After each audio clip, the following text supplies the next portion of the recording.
Hər şey Allahın əlindədir bilin. Hər şey Allahın əlindədir və Allah sənə hər şeyi niyyətinə uyğun müəyyən edir. Allahın niyyətlərlə işi var. İçdə nə gizlətmişik, ondan işi var. Nə gizlətmisən qəlbində, Allahın diqqət mərkəzində sənin qəlbindir.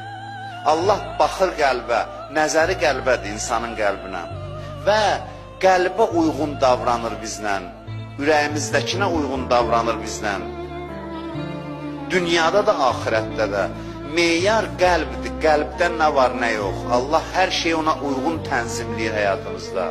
Ürəyimizin, qəlbimizin halına uyğun.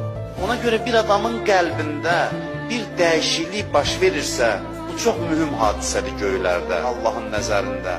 Qəlbində balaca bir dəyişiklik yarandısa bir adamın, o çox mühüm hadisədir.